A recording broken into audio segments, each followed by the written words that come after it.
بسم اللہ الرحمن الرحیم. شروع اللہ کا نام لے کر جو بڑا مہربان نہایت رحم والا ہے. ان الحمد للہ نحمده ونستعینه ونستغفره ونؤمن به ونتوکل علیہ ونعوذ باللہ من شرور انفسنا ومن سیئات اعمالنا من يهده الله فلا مضل له ومن يضلل فلا هادي له واشهد ان لا اله الا الله وحده لا شريك له واشهد ان سيدنا ونبينا محمدا عبده ورسوله اما بعد فان خير الحديث كتاب الله وخير الهدي هدي محمد صلى الله عليه وسلم وشر الامور محدثاتها وكل محدثه بدعه وكل بدعه ضلاله وكل ضلاله في النار. أعوذ بالله من الشيطان الرجيم. بسم الله الرحمن الرحيم. يا أيها الذين آمنوا اتقوا الله حق تقاته ولا تموتن إلا وأنتم مسلمون. يا أيها الناس اتقوا ربكم الذي خلقكم من نفس واحدة وخلق منها زوجها وبث منهما رجالا كثيرا ونساء واتقوا الله الذي تساءلون به والأرحام إن الله كان عليكم رقيبا. يا أيها الذين آمنوا اتقوا الله وقولوا قولا سديدا يصلح لكم أعمالكم ويغفر لكم ذنوبكم ومن يطع الله ورسوله فقد فاز فوزا عظيما.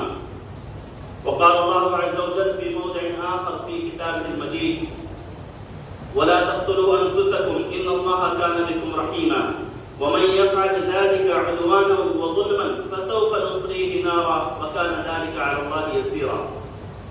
وعن ثابت بن ضحاك رضي الله عنه قال قال رسول الله صلى الله عليه وسلم من قتل نفسه بشيء في الدنيا عذب به يوم القيامة متفق عليه.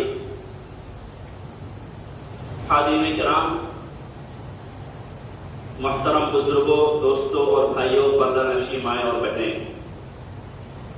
سب سے پہلے تو تمام طرح کی تعریف، حمد و ثنا، بڑائی اور کبریائی اللہ رب العزت کے لائق اور زیبا ہے، جو سارے جہان کا خالق و مالک ہے، جو اپنے اقوال میں، اپنے افعال میں، اپنے کردار میں تنہا ہے، یکتا ہے، بے نظیر ہے، اس کا کوئی ساتھی اور شریک نہیں، جس کے ہاتھ میں انسان کی زندگی اور موت ہے. بعدہ درود و سلام ہو تمام انبیاء اور رسول پر، بالخصوص ہمارے آخری نبی احمد مجتبی محمد مصطفیٰ صلی اللہ علیہ وسلم پر، جنہیں اللہ رب العزت نے اس امت کا ہادی، قائد اور رہنما بنا کر مبعوث فرمایا. سامعین کرام، اللہ رب العزت نے ہمیں بہت ساری نعمتوں سے نوازا ہے، اور اس نعمت کی اساس جو سب سے بڑی نعمت ہے اور بنیادی حیثیت رکھتی ہے وہ ہے زندگی. کہ اللہ رب العزت نے ہمیں یہ زندگی عطا کی. یہ زندگی اللہ رب العزت کی بہت بڑی نعمت اور امانت ہے، اور یہ اس لیے سب سے بڑی نعمت ہے کہ ساری نعمتوں کا دار و مدار اسی زندگی پر موقوف ہے. اگر آپ کے پاس زندگی ہے تو آپ دنیا کی دیگر نعمتوں سے آپ لطف اندوز ہو سکتے ہیں، لیکن اگر آپ کے پاس زندگی نہیں ہے، آپ مردہ ہیں، تو آپ پھر کس نعمت سے لطف اندوز ہو سکتے ہیں؟ اور یہ زندگی انسان کی اپنی تخلیق نہیں ہے، کسبی نہیں ہے، یعنی انسان نے اپنی زندگی خود نہیں بنائی، بلکہ اللہ رب العزت نے اسے عطا کی ہے. چنانچہ یہ زندگی جب اللہ رب العزت نے ہمیں عطا کی ہے تو اس کا ایک مقصد ہے اور اس کا ایک مشن ہے. بلکہ وہ لوگ جو پوری زندگی کو صرف کھلواڑ سمجھتے ہیں، لطف اندوزی کا ایک سامان سمجھتے ہیں، عیش و عشرت کا ایک ذریعہ سمجھتے ہیں، بے مقصد زندگی، لایعنی زندگی، ایسے لوگوں کے بارے میں اللہ رب العزت نے قرآن کریم میں ارشاد فرمایا افحسبتم انما خلقناکم عبثا وانکم الینا لا ترجعون. کہ کیا تم لوگوں نے یہ سمجھ رکھا ہے کہ یہ زندگی جو ہم نے تمہیں عطا کی ہے صرف کھیل کود کے لیے، موج مستی کے لیے،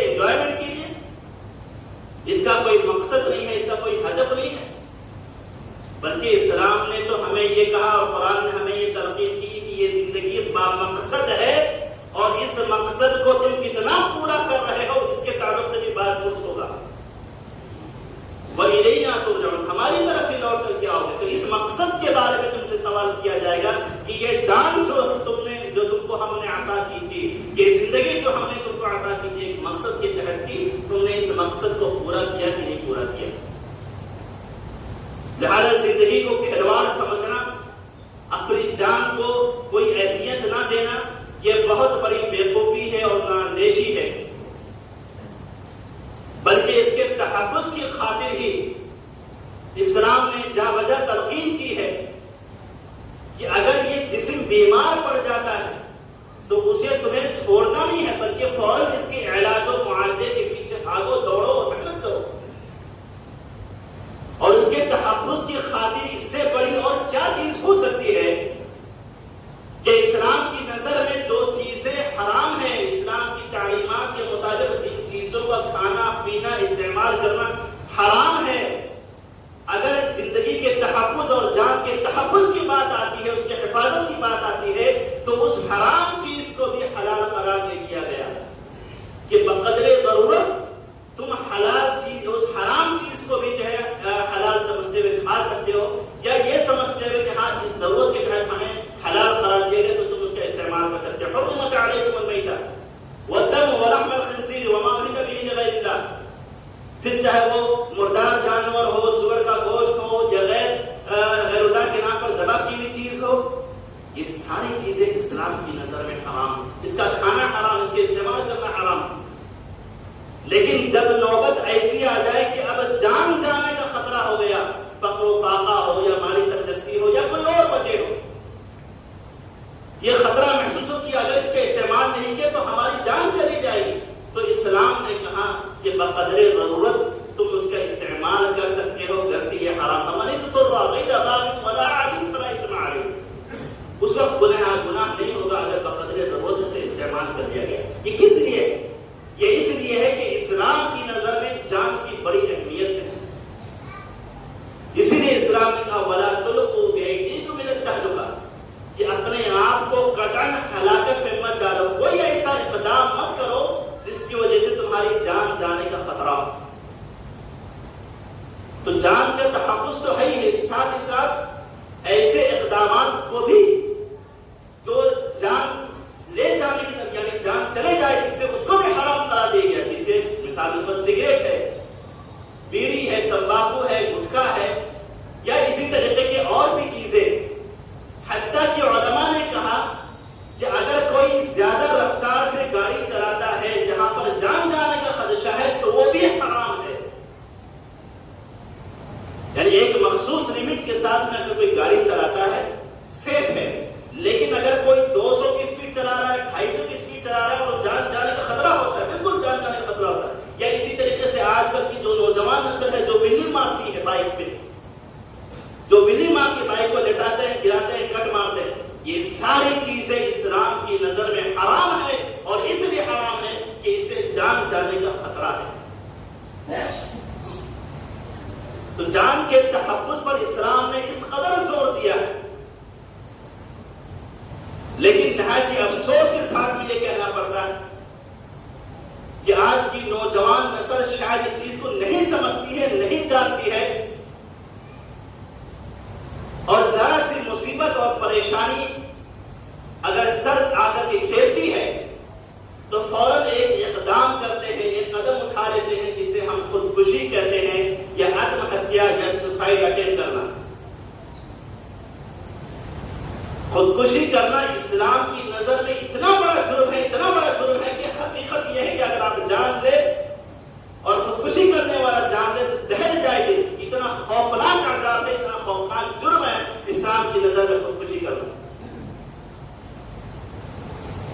لیکن نہایت ہی افسوس کے ساتھ یہ کہنا پڑتا ہے کہ غیر مسلموں میں یہ رجحان ہے ہی جو بڑی تیزی سے بڑھ رہا ہے، بلکہ مسلمانوں میں بھی جو اللہ کی رحمت و جلالت پر یقین رکھتے ہیں، اللہ کی وحدانیت پر یقین رکھتے ہیں، ان کے اندر بھی یہ چیز جذبہ سرایت کرتے جا رہا ہے کہ ذرا سی پریشانی آئی سوسائڈ کر لیا، خودکشی کر لیا.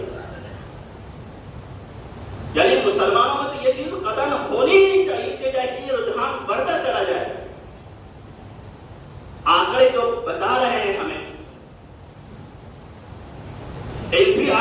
رپورٹ کے مطابق یعنی نیشنل کرائم ریکارڈ کے مطابق خود ہندوستان میں آپ پچھلے چند سالوں کے آنکڑے دیکھیے تو خودکشی کے بڑھتا ہوا رجحان حقیقت میں نہایت ہی سنگین اور خوفناک ہے۔ 2017 میں NCRB کی رپورٹ کے مطابق 2017 میں ایک سال میں 1,29,887 لوگوں نے خودکشی کی۔ وہی آنکڑا وہی تعداد وہی اعداد و شمار بڑھ کر کے 2018 میں 1,34,000 1,29,000 سے بڑھ کر کے 1,34,516 پہنچ گئی، اور پھر 2019 میں یہ تعداد خودکشی کرنے والوں کی تعداد اور مزید بڑھ کر کے 1,39,123 تک پہنچ گئی، اور 2020 کی ابھی تک رپورٹ نہیں آئی جو اس سے کہیں زیادہ ہوگی، کیونکہ یہاں پہ لاک ڈاؤن اور اسی طریقے سے فقر و فاقہ، مالی تندرستی تو اور چیزیں آئی لاک ڈاؤن کی وجہ سے، تو یہ آنکڑا یقیناً اور بڑھ گیا ہوگا۔ لیکن پچھلے 3 سالوں میں 2017، 18، 19 میں آپ دیکھیں کہ تقریباً ہر سال 4,500 سے 5,000 کی تعداد میں اضافہ ہو رہا ہے۔ یعنی آپ آخری تعداد لے کر کے دیکھیں 2019 کی کہ ایک سال میں 1,39,123 لوگوں نے خودکشی کی ہے۔ اگر آپ اسے تقسیم کریں ایام پہ تو گویا کہ تقریباً روزانہ 381 لوگوں نے خودکشی کی۔ ایک دن میں 381 لوگ خودکشی کر کے مر رہے ہیں، یعنی گھنٹے کے اعتبار سے دیکھیں تو تقریباً ہندوستان میں ہر گھنٹے میں 16 خودکشی ہو رہی ہے، ہر گھنٹے میں 16 خودکشی ہو رہی ہے، تقریباً ہر 3.25 منٹ میں ایک آدمی سوسائڈ اٹیمپٹ کر رہا ہے، خودکشی کر رہا ہے۔ یعنی اتنی تعداد تو ایک سال میں کورونا سے نہیں مرے، جس کا اتنا بڑا ہوا اور جس کے لیے اتنی احتیاطی تدابیر اختیار کی گئی، اتنی تعداد تو کورونا سے نہیں مرے جتنا خودکشی سے مر رہا ہے۔ یعنی ہر 3.25 منٹ میں ایک آدمی سوسائڈ کر رہا ہے، اور اس پر اور آپ کو ایک بات بتاؤں کہ اس میں ہماری ریاست مہاراشٹر سر فہرست ہے، یعنی مہاراشٹر پورے ہندوستان کی ریاستوں میں سب سے زیادہ خودکشی کرنے والا ہے مہاراشٹر میں، اور یہی آنکڑا جب ہم عالمی سطح پر دیکھتے ہیں تو ہمیں WHO ورلڈ ہیلتھ آرگنائزیشن ہمیں یہ رپورٹ بتاتی ہے کہ تقریباً ہر 40 سیکنڈ میں اس دنیا میں ایک آدمی سوسائڈ کر رہا ہے، سوسائڈ اٹیمپٹ کر رہا ہے۔ تو آپ ذرا اندازہ لگائیں کہ خودکشی کے عمل کو کتنا معمولی سمجھ لیا گیا ہے، جسے کوئی جرم ہی نہیں ہے، بالخصوص نوجوان نسل میں تو یہ ایک فیشن بنتے جا رہا ہے۔ مسئلہ سب سے بڑا یہ ہے کہ جرم نہ سمجھنا، یہ تو ایک مسئلہ ہے ہی، لیکن جرم نہ سمجھتے ہوئے اسے ایک فین سمجھنا، ایک فیشن سمجھنا، یہ جو چیز، یہ فکرہ جو لوگوں کے ذہن میں بیٹھتا جا رہا ہے، یہ اس سے زیادہ خطرناک ہے۔ یعنی اگر میں یہ سوچوں کہ میں خودکشی کے اسباب پر بیان کروں کہ اسباب کیا ہے کہ لوگ زیادہ خودکشی کریں، سمجھ میں نہیں آتا کیا اسباب بیان کروں۔ کہ ماں نے منع کر دیا بچے کو ٹک ٹاک بنانے سے، جا کے سوسائڈ کر دیا۔ بچے نے طلب کیا اپنی ماں سے پکنک پہ جانا، 1,000 روپے کی ضرورت ہے، ماں مزدور، کہا کہ حالات اجازت نہیں دے رہے، رک جاؤ، جا کے سوسائڈ اٹیمپٹ کر دیا۔ اسکول میں بچہ 3 دن سے غائب ہے، پیرنٹ جو ہے استاد نے پوچھا کہ 3 دن تک کہاں غائب تھے، تھوڑی سی ڈانٹ ڈپٹ کیا کی، بچے نے جا کر گھر میں سوسائڈ کر لیا۔ یہ تو بچوں کا ہے، بڑے بھی جو شعور رکھنے والا طبقہ، جو سمجھدار طبقہ ہے، یعنی ابھی جلدی کی خبر ہے کہ ممبر آف پارلیمنٹ جو لاکھوں لوگوں کے چنندہ قائد ہوتے ہیں کہ ممبر آف پارلیمنٹ نے اسی ممبئی میں سوسائڈ کر لیا۔ اسی طریقے سے ایک خبر کی سب انسپیکٹر جسے لوگوں کا مسئلہ حل کرنا ہوتا، سب انسپیکٹر جس نے اپنی جو ہے سروس والی دیوار سے گولی مار کے خودکشی کر لی، اور پھر دور کیوں جائے کہ ہمارے شہر مہرا میں کل ہی یہ خودکشی ہو گئی۔ تو سوال یہ ہوتا ہے کہ اسباب کیا ہے، کیا وجہ ہے، کیا اسباب بیان کر کے لوگ سوسائڈ کر رہے ہیں۔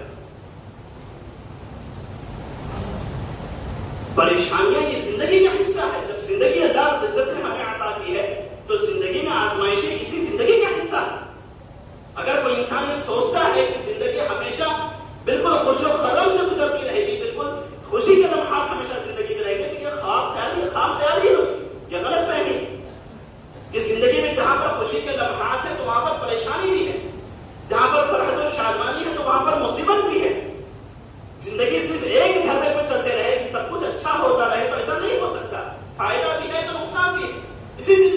حصہ ہے. اور پریشانیاں اللہ کی عزت نے تو کہا ہے وَلَنَبْلُوَنَّكُمْ بِشَيْءٍ مِّنَ الْخَوْفِ وَالْجُوعِ وَنَقْصٍ مِّنَ الْأَمْوَالِ وَالْأَنفُسِ وَالثَّمَرَاتِ وَبَشِّرِ الصَّابِرِينَ. کیا آزمائشیں تو آنی ہیں، ہم تمہیں ضرور آزمائیں گے. وَلَنَبْلُوَنَّكُمْ بِشَيْءٍ مِّنَ الْخَوْفِ، ہم تمہیں ضرور آزمائیں گے. اور پھر یہ آزمائشیں مختلف ہو سکتی ہیں، مالی بھی ہو سکتی ہے، بدنی بھی ہو سکتی ہے، بیماری لاحق ہو گئی، کاروبار میں نقصان ہو گیا، یا ڈپریشن کا شکار ہو گیا، ٹینشن ہو گئی. یہ ساری چیزیں آزمائش ہے اور آزمائش کا حصہ ہے. اور اللہ کی عزت کی یہ طریقہ ہے کہ ان سب چیزوں سے آزمائے گا. وَلَنَبْلُوَنَّكُمْ بِشَيْءٍ مِّنَ الْخَوْفِ، کہ ڈپریشن کے ذریعے سے بھی آزمائے گا. وَالْجُوعِ، بھوکمری بھی ہوگی، غیر ساری بھی ہوگی، مالی تندرستی بھی ہوگی، ساری چیزیں.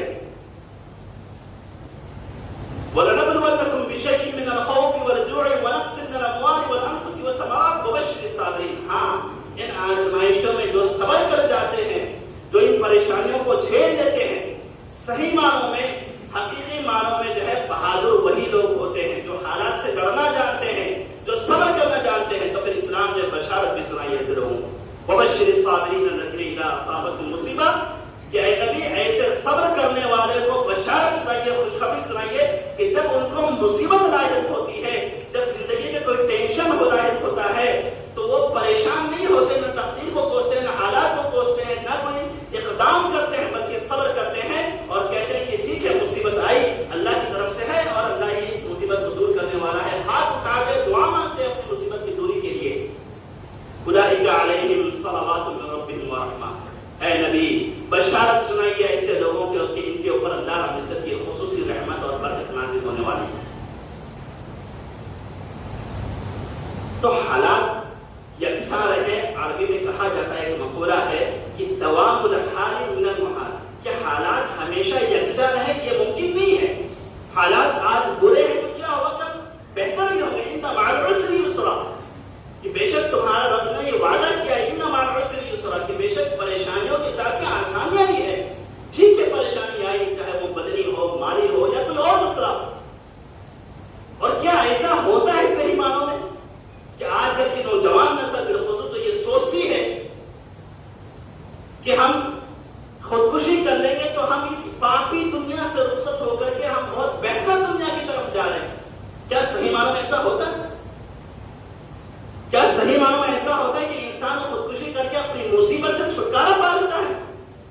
کیا صحیح معنوں میں ایسا ہوتا ہے کہ انسان خودکشی کر کے اپنے پریشانیوں سے چھٹکارا پا لیتا ہے؟ نہیں پتا. نہیں. سنیے آیت کیا کہتی ہے. وَمَن يَفْعَلْ ذَلِكَ عُدْوَانًا وَظُلْمًا وَلَا تَقْتُلُوا أَنفُسَكُمْ، اپنے آپ کو قتل مت کرو، ہلاک مت کرو. إِنَّ اللَّهَ كَانَ بِكُمْ رَحِيمًا. رحمت، اللہ کی عزت کی رحمت پر بھروسہ کرو. بے شک اللہ رحم کرنے والا ہے. وہ پریشانیوں جو پریشان ہونے والے شخص کی پریشانی کو ضائع نہیں کرے گا، وہ صابرین کے صبر کو ضائع نہیں کرے گا، وہ مظلوم کے مظلومیت کو ضائع نہیں کرے گا. رحم اللہ کی عزت غفور رحیم میں بھروسہ رکھو، اس کے اوپر ٹرسٹ کرو اس کے اوپر.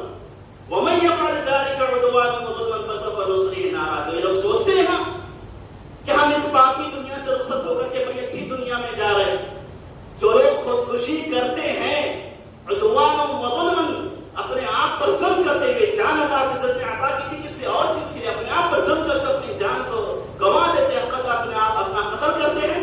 فَسَوْفَ نُصْلِيهِ نَارًا. تو جیسے ہی ہمارے پاس پہنچتے ہیں اپنی جان دے کر کے ہم اس سے بڑی مصیبتوں سے ڈال دیتے ہیں، یعنی جہنم کی آگ میں سے داخل کر دیتے ہیں. وَكَانَ ذَلِكَ عَلَى اللَّهِ يَسِيرًا. اور اللہ پر یہ نہایت ہی آسان چیز ہے.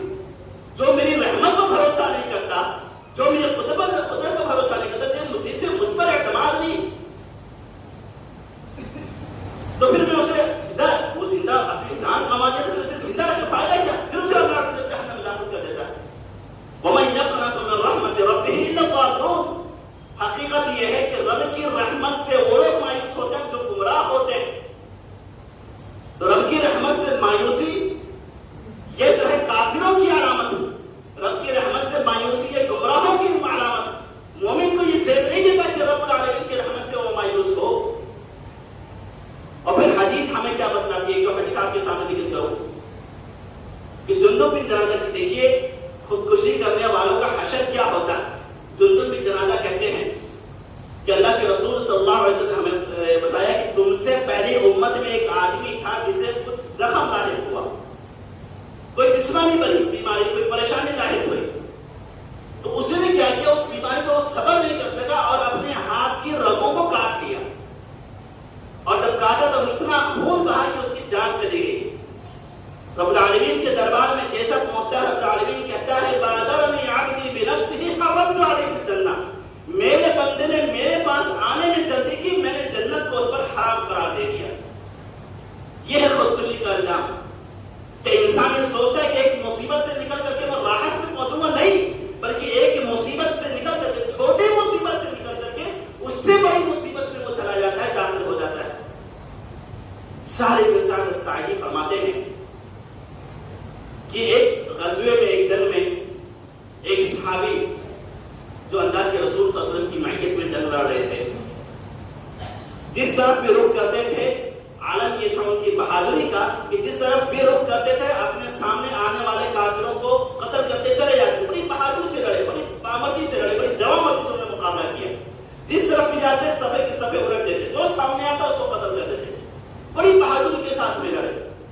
جب شام کا وقت ہوا، لوگ اپنے خیموں میں واپس لوٹ گئے تو اس آدمی کا تذکرہ بہت کیا جانے لگا کہ یہ آدمی بڑا بہادر آدمی ہے، بڑی جوامردی سے مقابلہ کیا۔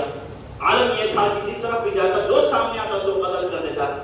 اللہ کے رسول صلی اللہ علیہ وسلم کے سامنے بھی اس آدمی کا تذکرہ ہوا، اس کی تعریف ہوئی، تو اللہ کے رسول نے فرمایا کہ مجھے وحی کے ذریعے سے بتایا گیا کہ وہ آدمی جہنم میں جائے گا۔ صحابہ کرام کو یہ چیز بڑی شاق گزری، بڑی تکلیف گزری، بڑی گرام گزری، یہ چیز گزری کہ ایک آدمی جو اتنی بہادری کے ساتھ میں جہاد جیسا عظیم عمل انجام دے رہا ہے، اللہ کے رسول کہہ رہے ہیں مجھے وحی کی وجہ سے بتایا کہ جہنم میں جائے گا۔ مسئلہ کیا؟ ایک صحابی کہتے ہیں کہ میں دوسرے دن جب دوبارہ جنگ شروع ہوئی تو میں اس آدمی کے پیچھے پڑ گیا کہ اللہ کے رسول نے ایسا کیوں کہا اس آدمی کے بارے میں۔ کہتے ہیں آج بھی وہی کیفیت، وہ آدمی بڑی بہادری سے لڑ رہا، لیکن آج مسئلہ یہ ہوا کہ لڑتے لڑتے اسے زخم لاحق ہوا، وہ بھی زخمی ہو گیا، مجروح ہو گیا۔ جب اسے زخم لاحق ہوا، وہ اپنے زخموں کی تاب نہ سکا، اپنے زخم کو برداشت نہیں کر سکا اور اپنی تلوار کو زمین میں الٹا رکھا، یعنی زمین جس سے ہاتھ کا جو قبضہ ہوتا ہے اس کو، جس سے ہاتھ تلوار پکڑی جاتی ہے، اس کو زمین میں ٹکایا، تلوار کی نوک کو اوپر رکھا اور اپنا پورا جسم لے کر تلوار کی نوک میں ڈال دیا اور تلوار اس کے آر پار ہو گئی اور اس کی جان چلی گئی۔ یہ صحابی کہتے ہیں کہ میں فوراً بھاگا اللہ کے رسول صلی اللہ علیہ وسلم کی خدمت میں حاضر ہوا، کہا اے اللہ کے رسول اشہد ان انک رسول اللہ، میں گواہی دیتا ہوں کہ آپ اللہ کے رسول ہیں۔ فرمایا کہ معذرہ کیا؟ کہا اللہ کے رسول کل فلاں آدمی جو بڑی بہادری سے لڑ رہا تھا، آپ نے اس کے بارے میں جب یہ کہا کہ وہ آدمی جہنم میں جائے گا تو ہمیں بڑی چیز گراں گزری، تو ہم نے اس کا پیچھا کیا تو ہم نے دیکھا حقیقی معنوں میں کہ وہ لڑا تو بڑی بہادری سے، لیکن اس نے آخری میں جا کر کے نتیجہ یہ نکلا کہ آخری میں جا کر کے اس نے اپنے آپ کو قتل کر لیا، سوسائڈ کر لیا، خودکشی کر لیا۔ تو اس کا مطلب یہ کہ وہ جہنم میں چلا گیا۔ اب آپ اندازہ لگائیں کہ جہاد جیسا عظیم عمل اللہ کے رسول صلی اللہ علیہ وسلم کی معیت میں جنگ لڑ رہا ہے، ان کی اتباع کرتے ہوئے جنگ لڑ رہا ہے، اس کے باوجود خودکشی کرنے کی بنیاد پر وہ جہنم کا مستحق بن گیا۔ اسی طریقے سے ابو ہریرہ رضی اللہ عنہ کی حدیث کہ اللہ کے رسول صلی اللہ علیہ وسلم فرماتے ہیں کہ جو آدمی اپنے آپ کو پہاڑ سے گرا کر خودکشی کر لے گا تو قیامت تک وہ جہنم کی آگ میں جلے گا اور جہنم کی آگ میں اپنے آپ کو گراتا رہے گا۔ بہت سارے لوگ ہوتے ہیں جو بلڈنگ سے اپنے آپ کو گرا لیتے ہیں، خودکشی کر لیتے ہیں، ٹرین کے آگے جا کر کے کود جاتے ہیں۔ آئے دن اس طرح کے واقعات اور اخبارات میں آپ پڑھتے رہتے ہوں گے۔ اسی طریقے سے اللہ کے رسول صلی اللہ علیہ وسلم نے فرمایا کہ جس نے اپنے آپ کو زہر سے ہلاک کر دیا، یعنی زہر پی لیا، کچھ لوگ ہوتے ہیں نا چوہے مارنے کی دوا پی لیتے ہیں، زہر پی لیتے ہیں، جس نے اپنے آپ کو زہر پی کر کے ہلاک کر دیا، فسمہ بیدہ، تو اس کا زہر اس کے ہاتھ میں رہے گا، قیامت تک اپنے آپ کو زہر پیتا رہے گا، جہنم کی آگ میں جلتا رہے گا اور اس کے بعد اپنے آپ کو ہلاک کرتا رہے گا۔ لیکن یہاں تو موت آئی، لیکن وہاں موت نہیں آنے والی۔ اسی طریقے سے کچھ لوگ جو اپنے آپ کو ہتھیاروں سے ہلاک کر لیتے ہیں، چاقو مار لیتے ہیں یا بندوق سے اپنے آپ کو ہلاک کر لیتے ہیں، فحدیدتہ فی یدہ، تو وہ ہتھیار اس کے ہاتھ میں ہوگا، اپنے آپ کو وہ جہنم تک ہلاک کرتا رہے گا اور جہنم کی آگ میں جلتا رہے گا۔ معلوم یہ ہوگا کہ خودکشی کرنے والے کا انجام نہایت ہی بھیانک ہے۔ اور پھر اسی طریقے سے اہل علم نے، اور اسی طریقے سے ایک وعید اور میں آپ کو سناؤں کہ اللہ کے رسول صلی اللہ علیہ وسلم کے سامنے ایک آدمی کا جنازہ لایا گیا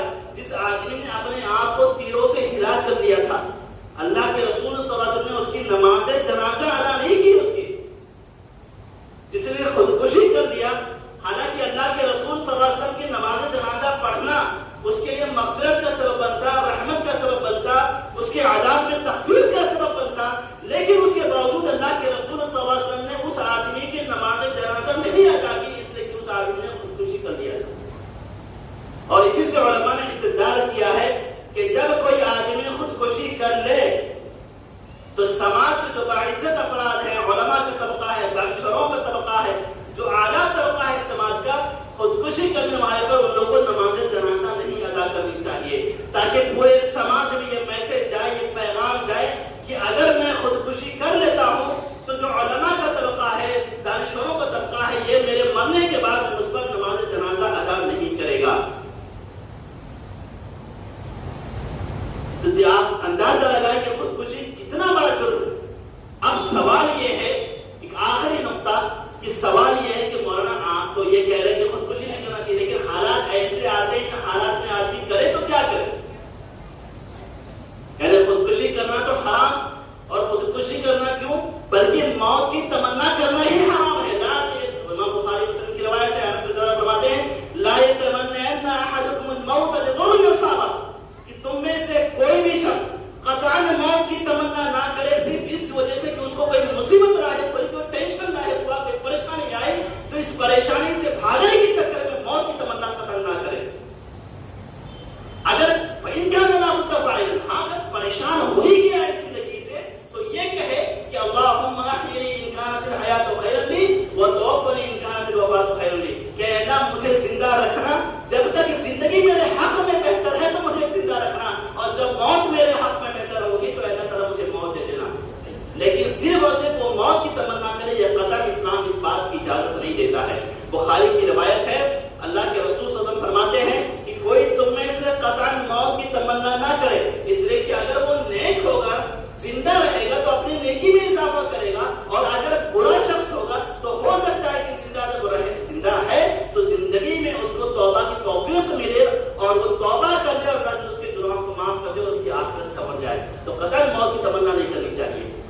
اب جب مسئلہ ہے پریشانی آ جاتی ہے تو دیکھیے دو تین چیزیں اہم میں آپ کو بتانا چاہوں کہ سب سے پہلی چیز، جب پریشانی آتی ہے، مصیبت آتی ہے، آپ اللہ کی رحمت پر، اس کی عظمت پر، اس کی جلالت پر پختہ یقین اور ایمان رکھیے کہ اللہ عزت کبھی صابرین کے صبر کو ضائع نہیں کرتا، یہ پریشانیاں وہی دیتا ہے، اس پریشانیوں کا حل بھی وہی دیتا ہے۔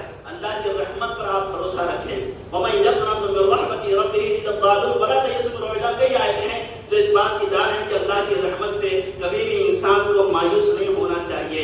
ہر پریشانیوں کے ساتھ میں آسانیاں بھی ہے، گھر سے پریشانی آتی ہے کوئی مسئلہ نہیں، سَيُهْزَمُ الْجَمْعُ وَيُوَلُّونَ الدُّبُرَ، آپ یقین جانیے سَيُهْزَمُ الْجَمْعُ وَيُوَلُّونَ الدُّبُرَ، یہ آیت نازل ہوئی مسلمانوں کے لیے کہ عنقریب کافر شکست کھائیں گے اور مسلمانوں کو فتح حاصل ہوگی۔ آپ جانتے ہیں، جو عربی جانتے ہیں وہ سمجھتے ہوں گے کہ سین کا جو لفظ آتا ہے یہ مستقبل قریب کے لیے آتا ہے، یعنی پریشانی آ رہی ہے، مسلمان پر پس رہے مقام ہے، مسلمان پریشان ہے، گھر بار ہر چیز سے پریشان ہے۔ اللہ رب العزت تسلی دیتے ہوئے کہہ رہا ہے کہ سَيُهْزَمُ الْجَمْعُ وَيُوَلُّونَ الدُّبُرَ، عنقریب کے لوگ شکست کھا جائیں گے۔